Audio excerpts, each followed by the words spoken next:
ఆర్యన్ పాత వస్తువును వెతుకుతున్నదా అతనికి ఒక పాత దాలపితం దొరికింది. అది వింతగా మెరుస్తూ, హాయ్, నేను గస్టీని. నేను మీకు తోడుగా ఉండే మాయా దానపిదాన్ని.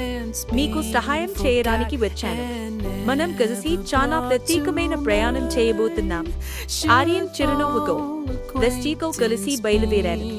ముందుగా మంచు కొండల వైపు.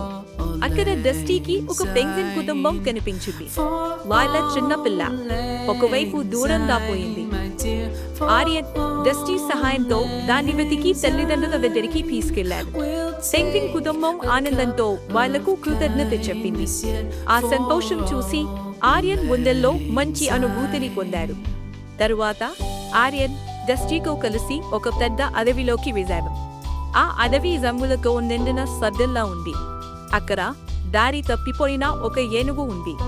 డస్టీ తన మాయాకు దారిని చూపించి ఆ ఏనుగును సురక్షితంగా దాని జంట దగ్గరికి తీసుకెళ్ళింది. ఆర్యన్ చూసిన ప్రతి జంతువు ఆనందంతో నవ్వుతూ ఉన్నట్లు అనిపించింది. తరువాత డస్టీ ఆర్యన్ను ఒక అందమైన సముద్ర తీరానికి తీసుకెళ్ళింది. అక్కడ ఉన్న పిల్లలు ఇసుకతో ఆడుకుంటున్నారు. అక్కడ ఆర్యన్ ఒక అద్భుతమైన ఇసుక కోట నిర్మించాడు. పిల్లలు ఆనందంగా ఆర్యన్ చుట్టూ చేరి ధన్యవాదాలు చెప్పారు. ఇన్ని అద్భుతమైన అనుభవాల తర్వాత ఆర్యన్ తన ఇంటికి తిరిగి వచ్చాడు. తన గదిలో కూర్చొని ఆ రోజుల్లో తన మధుర జ్ఞాపకాలను గుర్తు చేసుకున్నాడు.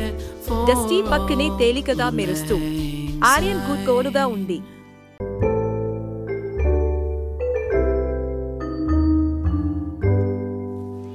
Should old acquaintance be forgot and never brought to mind?